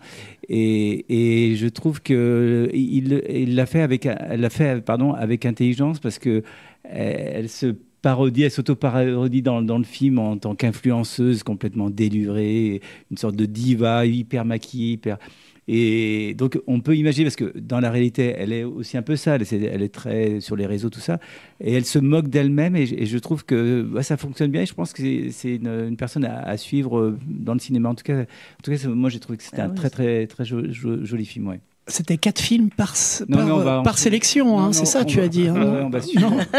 Oui, c'est ça. Ah mince. Parce que... en fait, c'est un festival qui était assez homogène. J'ai pas vu de chef-d'œuvre absolu sur les quelques films que j'ai vus, et j'ai pas vu de très mauvais films non plus. J'allais dire Booze, mais on n'a plus le droit maintenant. Hein. C'est maintenant qu'on passe sur Deezer. J'ai vu qu'il y a quand même quelques films qui m'ont enthousiasmé. Alors, dans la sélection officielle, j'ai beaucoup aimé La jeune fille à l'aiguille. Visuellement, c'est très beau. Il y a une utilisation du noir et blanc qui est très chouette, et il y a un propos qui est très fort aussi, avec cette femme qui se retrouve à essayer de vivre une vie qu'elle aurait pu vivre. Enfin, ça a l'air compliqué à raconter comme ça, mais il faut le voir. Il a eu pas assez d'écho à mon sens. Dans la sélection officielle, il y avait Bird aussi d'Andrea Arnold qui avait ses petits défauts. J'ai pas aimé la fin, très animalesque, donc j'en dirai pas plus. Mais il y a vraiment un cinéma social qui est très fort chez Andrea Arnold. Dans ceux qui ne sont pas cités, alors dans la sélection officielle, il y avait aussi le Mohamed Rasoulov que j'ai pas vu. Qui, d'après ce que j'ai compris, aurait mérité la palme. Mais bon, Greta Gerwig est un peu américaine, donc elle a préféré donner à un Américain indépendant. Pourquoi pas? Bon, après, je pense que politiquement, ça aurait été un signe fort de le donner à Rasoulov, mais bon. J'ai beaucoup aimé. Alors, j'avais 7 ans quand j'ai vu le film, c'était quand j'ai fait les réservations. C'est celui que je voulais voir absolument, c'est le documentaire sur Jim Henson, qui est le papa de Muppet Show, de Sesame Street et compagnie. Et moi, je suis grandi avec Kermit et Miss Piggy, et évidemment Fozzie-Bear. Et j'ai adoré ça. J'avais des étoiles plein les yeux, c'était magique. Et le titre du film? Jim Henson, ID Man, qui a été réalisé pour Disney+, donc qui devrait être en ligne d'ici quelques mois, je pense.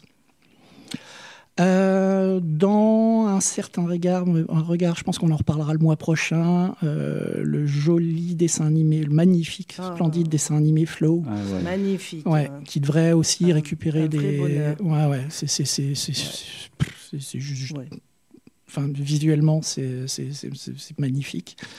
Et oui, je pense qu'il devrait récupérer quelque chose au festival du film d'animation qui va démarrer la semaine prochaine. J'ai beaucoup aimé aussi September Says d'Alice Lebed, qui se passe en Irlande, mais c'est pas pour ça que je l'ai aimé, enfin, pas seulement. On suit 2 sœurs. Je ne vais pas raconter non plus le pitch plus que ça, parce que ça risquerait de gâcher un peu la surprise. Mais c'est intelligemment fait, c'est fin. Et puis les actrices sont attachantes en diable. C'est un très très joli film. Alors juste par rapport à September 16, effectivement, moi ça fait partie de mes coups de cœur. Bon, la réalisatrice, c'est Ariane Labed, donc qui est actrice et réalisatrice, et c'est aussi l'épouse du réalisateur Yorgos Lanthimos. Et donc, je trouve qu'on retrouve dans son film, le cinéma de Yorgos Lanthimos, notamment par rapport au film Canine. On retrouve vraiment ce que j'aimais dans le cinéma de Lanthimos, qui était au départ plus épuré, avec plus de sobriété. Et là, on a effectivement une mise en scène au cours d'eau, le discours sur l'endoctrinement, toutes les grandes thématiques de Lanthimos, avec quelques plongées dans l'irrationnel, l'absurde, avec aussi une séquence horrifique. Et donc, pour moi, c'est un très grand film. Ouais. Et un peu complexe quand même. Hein. Moi, je trouve que je vais le revoir parce que j'ai beaucoup aimé aussi, mais j'ai beaucoup d'interrogations. Ça m'a laissé beaucoup d'interrogations quand même. Oui, parce que effectivement, il y a une sorte de mystère pendant tout le long du film et qui se dénoue dans les dernières minutes où on comprend. Enfin, c'est ce qui était dit dans le micro-trottoir. En fait, il y a beaucoup de choses qui se dénouent à la fin, mais c'est un film hyper intéressant. Ouais. À la quinzaine, j'ai beaucoup aimé Les Pistolets en plastique, qui m'a beaucoup fait rire. C'est bien. Il y a des moments assez jouissifs. C'est des petits bouts de sketch par moments qui sont très drôles. Il y a des moments un peu plus faible, mais globalement, c'est très très. C'est un film belge, c'est quoi? C'est Jean-Christophe Meurice, donc je crois qu'il est français. D'accord. Et donc avec des tas d'acteurs qui viennent faire des petits rôles. Vu la bande-annonce. C'est le film où les gens ont le plus adhéré, ou le plus rigolé. Et moi le premier, qui rigole pas souvent au cinéma, mais là ça m'a bien plu. À la semaine de la critique, j'ai eu Julie Keeps Quiet. Il paraît que c'est vraiment sympa. Non, moi je trouve. Je trouve que ça fonctionnait. Banal. Ok. Oui, c'est pas non plus un chef-d'œuvre, ça ne restera pas dans l'histoire du cinéma, mais c'est un joli moment. Et La Pampa, où on découvre Artus différent, on va dire. Vous verrez, c'est assez étonnant. C'est plutôt pas mal fait. Le film, il plaît bien, La Pampa. Enfin, je sais pas si vous en avez pensé. Très bien fait. Super intéressant. Un joli sujet. Voilà, un joli sujet. La relation d'un père qui se projette ses ambitions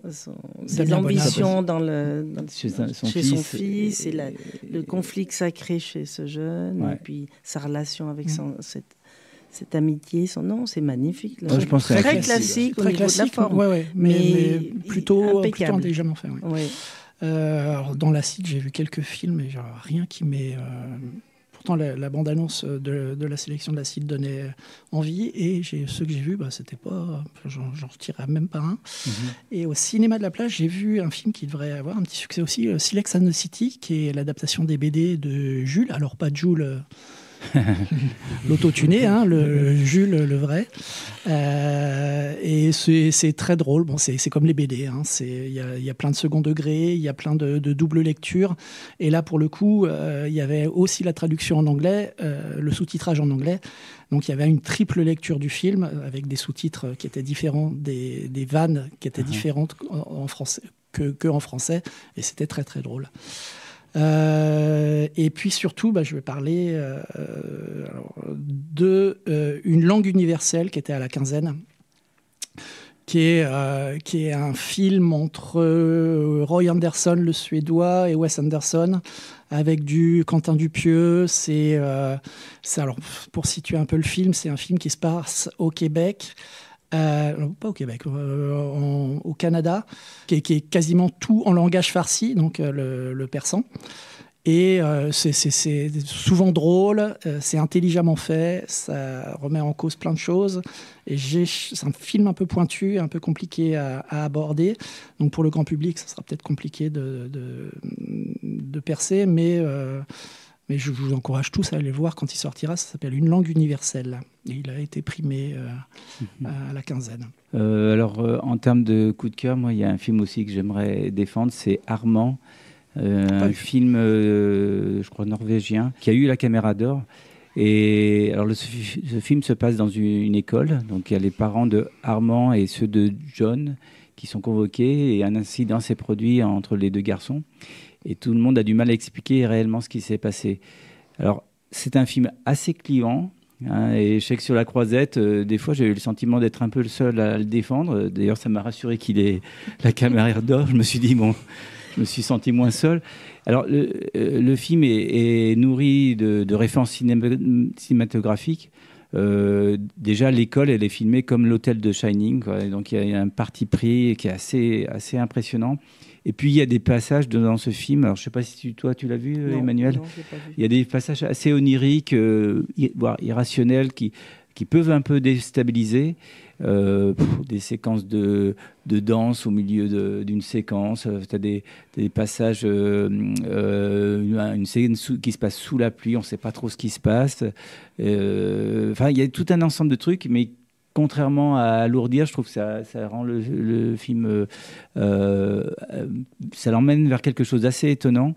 Et les séquences ne sont pas là pour détourner, mais au contraire nourrissent bien le propos. Et puis, dernier gros atout de ce film, il y a la comédienne Renate Reinsve, qui est l'actrice du film Julie en 12 chapitres. Hein. Je ne sais pas si vous l'aviez découverte.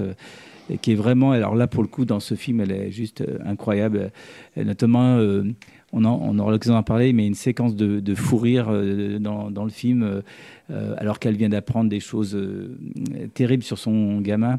Et elle se prend un fou rire, et c'est une séquence qui est juste incroyable. Voilà. Alors moi, en ce qui me concerne, j'ai adoré Les Femmes au balcon de Noémie Merlan. Ouais, sympatoche. Ouais. Ah, super, un film gore féministe. Voilà, elle se marre bien. Hein. Je pense que Noémie Merlan, elle s'est régalée à faire ce film. Elle a bien du rire. Et voilà, vraiment, je le conseille fortement. Et tenir jusqu'à la fin du film, parce que voilà. Ça cloue correctement le propos. Voilà. Sinon, alors je sais pas, dans les films aussi qui ressortaient souvent, il y a le film 20 dieux. Alors je sais pas si tu. Non, je l'ai pas vu. Ouais, c'est pas mal. Ah bah c'est plus que pas mal. C'est vraiment pas mal. Ouais, c'est donc un film français de Louise Courvoisier qui a eu le prix de la jeunesse. Quand je dis c'est pas mal, déjà c'est bien. Alors oui, c'est ça, il faut traduire. On est dans, alors ça se passe dans le Jura et on suit un jeune, Anthony, qui a 18 ans et qui passe son temps à boire des bières avec ses potes. Et puis elle a une dure réalité donc qui va le rattraper. Alors je ne vais pas dévoiler ce qui se passe, mais il va devoir s'occuper, de sa petite sœur de 7 ans. Et pour se faire une santé, enfin pour gagner de l'argent aussi, il va participer à un concours du meilleur comté de la région. Et donc à partir de là, on rentre dans un film où on apprend tout simplement à faire du comté, quoi. C'est presque documentaire et à la fois c'est cette histoire de ce suspense, quelque part, de savoir s'il va y arriver. Et puis on découvre, enfin quelque part, ce jeune qui va acquérir, qui est un petit peu au départ. Un jeune qui sait pas quoi faire de sa vie et qui va gagner en maturité et donc on sort du film, on a envie de faire du comté ou en tout cas d'en manger, voilà. Exactement. Parce que j'ai cru voir une interview de la réalisatrice, mais c'est pas il y a des acteurs amateurs dedans. Ouais, non, tout à fait. Des gens du village. Tout à fait. C'est exactement ça. C'est-à-dire que on sent bien que c'est des acteurs du cru qui avaient déjà l'accent, tout ça. On comprend pas forcément tout ce qui est dit, mais ça rajoute au charme du film, quoi. Il y a un côté très naturaliste et qui est plaisant et qui a plutôt bien séduit sur la croisette. Ouais. Et donc ce prix jeunesse. Aussi autre film qui a été évoqué dans des micro-trottoirs et qui est vraiment un film qui a fait très débat, c'est le film La Substance. Alors je sais pas si tu l'as vu. Ouais, moi j'ai beaucoup ri. Alors voilà. Je le vois pas, enfin en séance officielle c'était un peu bizarre, mais il est c'est un petit ovni. Ouais. Il faudra le voir en salle quand il sortira parce qu'il y a plein de défauts. Ouais. C'est très classique aussi dans la forme, dans les rebondissements. Mais moi, j'ai pris mon plaisir. J'ai beaucoup ri. Ouais. C'est tellement énorme, ça va tellement dans le... Ouais. Ça va très très loin. Il y a un côté gore aussi, pas dans le même genre que Les filles du balcon, Les femmes au balcon, mais ça m'a passé un bon moment de divertissement. C'était un peu le moment un peu plus lighter side de la journée. Ouais. Alors effectivement, quand je l'ai vu, alors il y avait une rumeur sur la croisette qui disait il y a des gens qui s'évanouissent lors de la projection. Il ne faut pas exagérer. Et oui, alors justement, je me suis dit on va voir le film d'horreur. C'était le nouveau Grave. Je me suis dit waouh.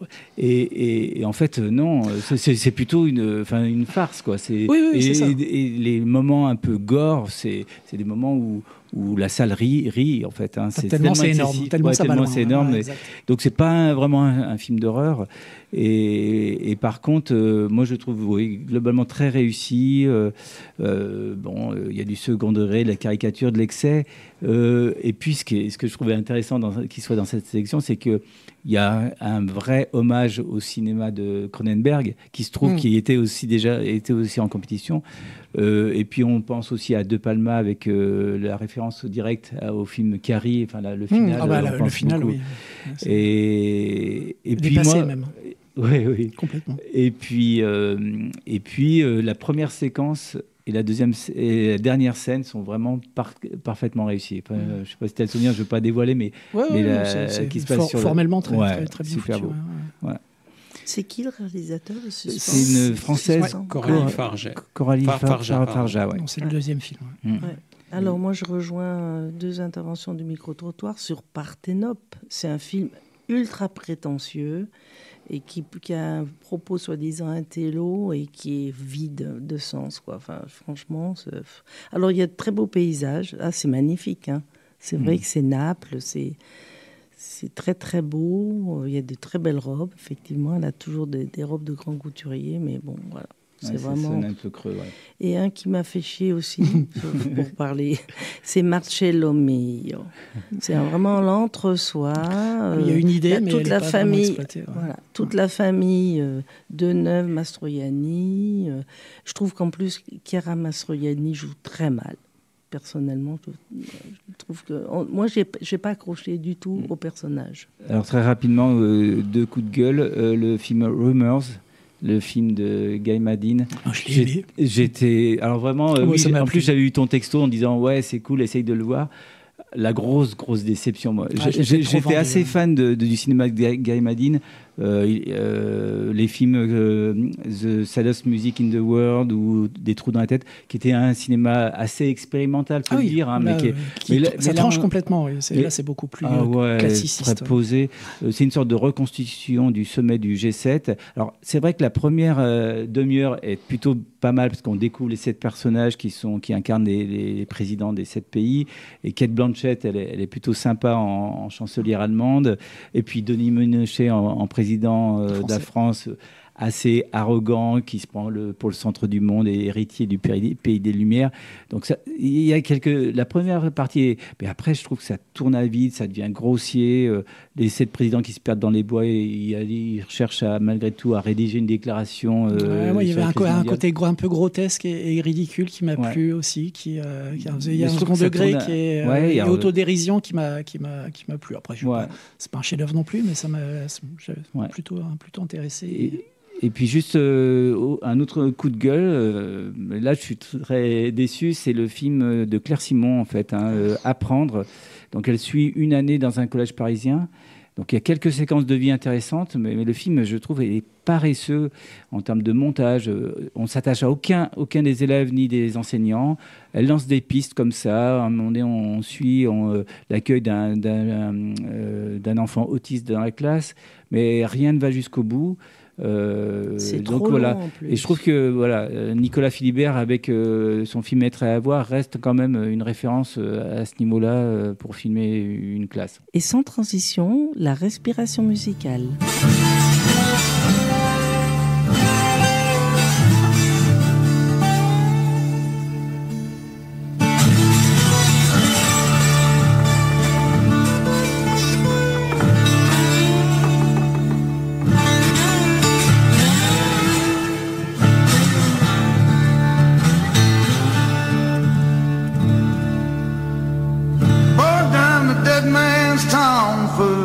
Took when I hit the ground.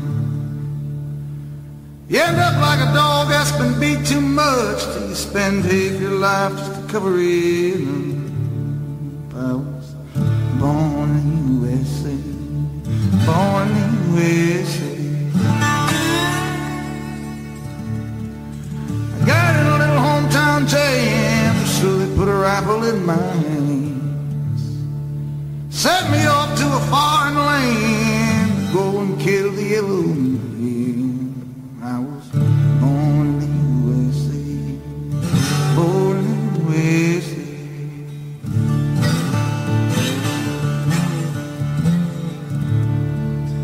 Come back home to the refinery. Hiring man says, son, if it was up to me, I went down to see my VA man. He said, son, don't you understand now?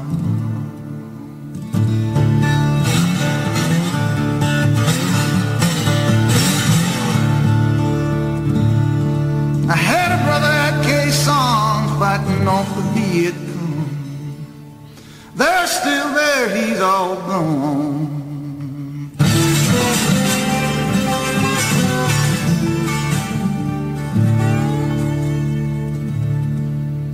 He had a woman he loved in Saigon. I got a picture of him in her arms now.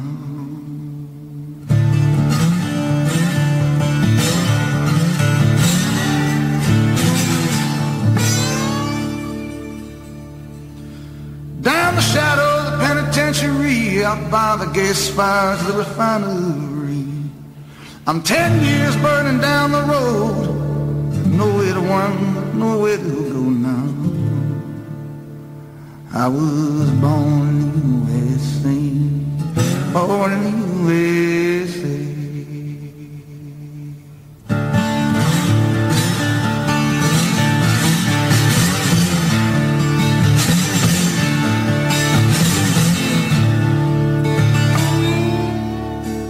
Vous venez d'écouter Bruce Springsteen, qui aujourd'hui n'avait pas d'extinction de voix, avec son titre mythique Born in the USA, dans sa version acoustique, joué à la folk 12 cordes, un petit bijou ciselé.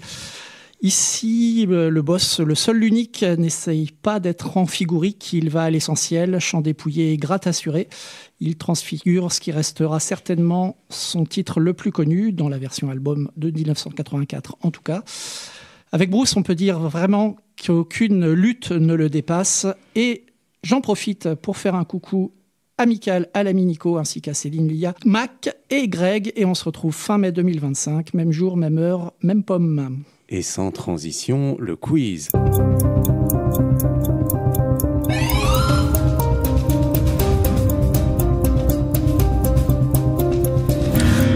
Et comme d'habitude, le quiz, on démarre avec... un blanc. Les Québécois. Ouais, c'est Martial, ça fait 2 ans qu'on ne fait plus les Québécois. Avec les années de sortie, je vais vous donner un titre de film et vous retrouvez l'année de sortie. On commence avec La fille qui en savait trop, le film de Mario Bava.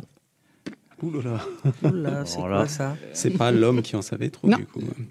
La fille qui en savait trop. Aucune idée, hein, Mario Bava. Alors, ouais. 1963. Ah bah alors Pascal, tu devrais ça.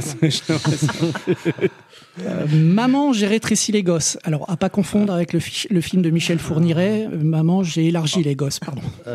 Alors ça, par contre, il faudra couper ça parce que c'est pas politiquement correct. Hein, Maman, j'ai rétréci les gosses, je dirais 93. Eh ben, 89. Voilà l'année de ma naissance. 35 ans déjà. Avant-hier, quoi. Exactement. The Machinist, film de Brad Anderson avec Christian Bale. 2006 ou 2007 2004. 2004. Ah, Walou la date qui de Lou. nous a Je fait l'ai quelques pas- voix tout à l'heure. Je ne l'ai toujours pas vu, je voulais le voir l'autre soir et justement j'ai regardé la date et je vois, bon. Sherlock Junior de Buster Keaton. Buster... 1925. Ah, bien joué. 24. Ah, bah tu vois. Ouais, pas loin. Je me suis dit, ça doit être avant le Bah, parlant. donc c'est à 100 ans en fait, c'est ça? Eh ouais. C'est original. Le coup de vieux. Jeux s'interdit. Je l'interdis. 64. Ah bah oui, c'est... 1952. Oula. L'affaire Dreyfus. Alors, si je vous dis le réalisateur, ça va situer tout de suite. Ah, bah C'est, alors, c'est 2000. Alors, non, c'est pas le film de Polanski. Ah, d'accord. De qui Ouais. Polanski, non, J'accuse. C'est pas le J'accuse. Non. Ah oui. Non. Georges Méliès. Oula. Ah ouais? Il a fait... 1905. 1899. Oula. 1 million d'années avant Jésus-Christ. Avec Raquel Welch. Waouh. En peau de bête. Oh, ça doit être les années 60 ou 70. 70, ouais. 66. 1966. D'accord. On en parlait tout à l'heure, le film de Kusturica, Underground. 84. 1995. Je me suis trompé d'une décennie. Ah, presque. Presque à côté. Le cri du cormoran le soir au-dessus des jonques. Le film d'Audiard. 75. 1971. Grande année. Et on termine avec le film de Claude Lelouch, Tout ça pour ça. Attends, il en a fait tellement. 2009. Ah oui, non, carrément. Non, 1993. Ah d'accord. Et comme chaque mois, une nouvelle rubrique avec ce mois-ci, les enchères. Alors, je vais vous donner un artiste et on va faire un tour de table. Vous allez me dire combien de films vous pouvez me donner de cet artiste. Et c'est celui, celui qui a la plus haute enchère qui a la parole. Et les autres, on va faire un petit tableau, celui qui gagnera. À chaque fois que la personne marque un point, à chaque fois qu'il a une bonne réponse, et s'il ne réussit pas son enchère, il perd 2 points. C'est-à-dire il donne 2 points aux autres. D'accord. Pousse. On commence avec Isabelle Adjani. Alors, combien de films vous pouvez me donner avec Isabelle Adjani? 2. Pascal, 2. Allez-y, les enchères. Moi, je suis à 5 là, mais... 5. Attends, avec Isabelle. Joël. Alors, attends, là, j'en ai un. Bon, allez, Martial qui remporte l'enchère avec 5 titres d'Adjani. À toi, Ok. Martial, on t'écoute. Ah, mais il faut les dire. Non, moi, j'en ai 50. C'est pas marrant. Alors, L'été meurtrier, Ah oui, voilà. c'est Garde ça, à je vue, cherchais. La Reine Margot, Camille Claudel, Subway, Luc Besson. Ouais, ok. Et voilà. Martial J'ai marque rempli 5 mon... points. Nouvelle enchère, on va... vous allez me dire combien vous pensez, sans trop réfléchir, pouvez donner de films réalisés par Steven Spielberg. Oh, voilà. Moi, je dirais 15. 15. Je ouais. pense que c'est Joël qui Il a va- tué le game. Ouais. Ah ouais, je pense que c'est 15. Non, moi, comme ça, de tête, une dizaine, mais je sais pas. Je crois qu'on le laisse à Joël. Ouais, allez, Joël, à toi. Alors, Sugarman, Duel, la couleur... Attends, le premier, tu as dit? Non, Sugarland Express. Ah oui, pardon. Oui, on excuse-moi. va le compter. Moins 2. Oui, excuse-moi. La couleur pourpre, les 2 premiers Jurassic Park, les 3 Indiana Jones. Et on va compter que 1 pour Jurassic et un pour Indiana Jones. Non, c'est pas Si, cool. Ah bah si, non. si. Si, pourquoi il était dessus, non? Oui, mais... Ah oui, parce que c'est un titre. il faut Munich. J'en ai plein. Je me suis refait l'intégrale l'autre jour. Là. Dans les films de science-fiction, peut-être. Alors. Oui, Rencontre du troisième type. On est à combien là? On est à moitié. Il y en a plein. Bon, Haïti, voilà. tu vois, 8. Ouais, c'est fou là, comme ça. Peut-être 10 en fait. Mais, non, j'en oublie pas mal. Attends. On peut l'aider? Ouais, on peut l'aider. Ouais. Je sais pas, je dirais attrape-moi si tu peux. Oui. Arrête-moi. Arrête-moi, pardon. Tom Cruise. Effectivement. Le Terminal. Ouais. Terminal. La guerre des mondes. Ah, c'est lui, le gars. Il en a fait un avec Tom Cruise, justement. Minority, mais j'avais pas du tout aimé ça. Minority Report. Non, Ouais. c'est- Minority Report. Le duel, on l'avait. Ouais, je l'ai dit. Le dernier. Ah oui, Ready Player One. Ouais. Ready Player One, Ah, The Fableman. Ouais. Ah ouais, génial en plus. Et puis l'adaptation de West Side Story. Ouais. Dernièrement. Oui, ils avaient fait ça. Bon, on est pas mal. On était à combien? On est à 27. Ouais, on est pas mal. C'est bon. On est pas mal. Artiste suivante, Margot Robbie. Alors. Il faut que ça... Qui c'est cet ovni? J'en vois 2. Ouais. Mais elle a dû en faire d'autres. Moi, j'en vois. Ouais, 2. Vous êtes resté à 2. Ok. Bah, c'est les 2 plus connus, mais. Elle a une grosse filmographie, tu vas dire. Mais Bon, on est parti pour 2 alors, si c'est que 2. Ben, il était une fois en Amérique. Once Upon a Time in Hollywood. Hollywood, pardon. Et puis Barbie. Ouais. Suicide Squad Ah aussi. oui, il y a aussi le Suicide truc Squad, de, et puis il y a le truc de Damien. de Chazelle, ouais. Oui, Le Loup de Wall Street. Ah ouais, Ah, c'est oui. elle aussi. Damien Chazelle. Babylone. Oui, c'est ça. Voilà, Babylone moi, avec- c'était là. On arrive à 4. On est bon.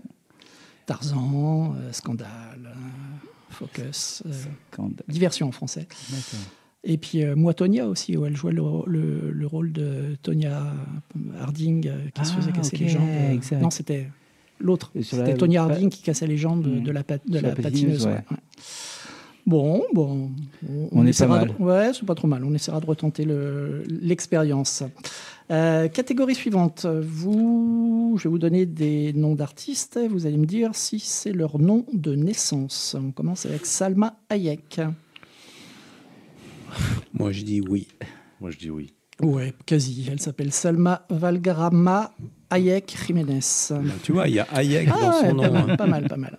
Elle a raccourci un peu. Jean-Claude Van Damme. Ah, je dirais non. Eh ben, il s'appelle Jean-Claude Van Ferenberg. Ah oui. Et on finit sur Catherine Yegel, qui est cette actrice qu'on a beaucoup vue Oui. dans les films de Bertrand Blier. Qui est décédé, hein. Et il me semblait, puis quand je suis allé sur la fiche Wikipédia, elle avait l'air toujours un peu vivante. Ah, mince. Donc, il me semblait- moi, tu vois, je voulais faire un mort pas mort avec elle, et en fait, si. Donc, Excuse-nous, Catherine. donc nom de naissance. Ouais, je dirais oui. Ouais, c'est son nom de naissance. Rubrique suivante, je vais vous donner des noms d'artistes et vous allez me donner leur nationalité. Et on commence avec Catherine Yegel. Suisse. Il peut y avoir des pièges. Ou Ouais. pas. Français. Suisse, ouais. Elle est française. Bon. Un peu plus facile, Jean-Claude Van Damme. Belge. Ouais. Et Salma Hayek. Elle n'est pas Amérique d'Amérique du latine. Sud. Ouais, mais alors quel pays Mexicaine. Oui, c'est Amérique centrale, le Mexique. Ouais. Mais oui, c'est ça, mexicaine.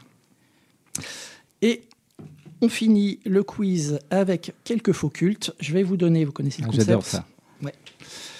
C'est pas pour ça que tu réussis plus que ça, mais c'est. Ouais, mais ça me dérange pas de perdre. Hein. Mais c'est ça, c'est le jeu. C'est le plaisir. Je vais vous donner des critiques de films qui ont été récoltés ça et là sur le net, et il faudra trouver évidemment à quel film ces critiques se rattachent. Je commence. Le héros est complètement has-been avec sa démarche méca, son inflexibilité et ses 3 mots de vocabulaire. Waouh. C'est un truc. Verhoeven. Terminator. Ah ouais, on n'est pas loin. Verhoeven. Ah oui, Robocop. ouais. Robocop. Next. Dans la bande-annonce, c'est marqué meilleur film dystopique de tous les temps. Mais c'est super vieux, c'est super long, c'est super mal fait et c'est super nul. Et puis de toute façon, j'aime pas les films muets. Métropolis. Exact. Bien joué. ouais. Ah Ah ouais, ouais, bravo. il y a de l'épaule avec Pascal. hein. On s'améliore. On a la mère impression d'avoir perdu son temps à observer les péripéties de cette espèce de mini Forrest Gump africain qui dégomme toutes les belettes qu'il croise et finit par résoudre les problèmes à la John Rambo. Waouh. Pas facile celui-là, hein, parce que Et- c'est- même en ayant la réponse sous les yeux, je vois pas forcément le lien. Film de dessin un animé Forrest de Gump. 1998. Un dessin animé Ouais. Bah, un dessin animé. Michel Oslo. Ah bah oui, Kirikou. Kirikou et la Bah, attends, sorcière. mais comment il défonce Un Forrest tout le monde, Gump africain. Ah oui, bah, ceux qui Waouh. font ça, ils ont pris les pires critiques. hein. Ouais. Ils sont pas amusés à faire ouais, quelque chose ceux-là, de. C'est violent. Une vieille comédie parigo-hystérique franchement gonflante qui surfe sur le mythe du bon sauvage. Film de Un Indien dans la ville. Bien joué. Et, Ah. le pro, Pascal. Ouais. En forme, Pascal. On termine, parce que étonnamment, on est un petit peu short au niveau timing. Étonnamment. Ouais, c'est rare. hein. Jamais ça nous arrive. Le film qu'on croirait réalisé par Tokyo Hotel se traduit comme un appel gnangnan à la tolérance envers un type pas sérieux qui combine à lui seul l'ouvre-boîte, le décapsuleur et la paire de ciseaux. Attends, C'est Édouard Domain d'Argent. Mais t'es imbattable. Ah ouais, respect. Ah ouais, non, là, chapeau, là, il y a du niveau. Bon niveau, là. Ouais, c'est très méchant comme critique. Ah oui, généralement, elles sont très, très rudes. Et c'est sur cette bonne réponse de Pascal à nouveau que se termine cette 15e édition des Hallucinés, dont vous pouvez retrouver tous les épisodes sur radiomanie.com ou sur SoundCloud, ainsi que sur les principales plateformes, entre autres Deezer, en cherchant Radiomanie, Spotify, Apple Music, YouTube, etc. etc. J'en passe et des meilleurs. Et avant de prendre le dernier train pour Pontoise en revenant de Gdynia ou en attendant de vous baigner dans la Seine, n'hésitez pas à également nous suivre sur Instagram en followant Les Hallucinés, tout attaché avec un H, 2 L et 2 E et un S à la fin. Vous pouvez reprendre une activité normale. À ciao, bonsoir. Ciao. Au revoir. Merci. Au revoir.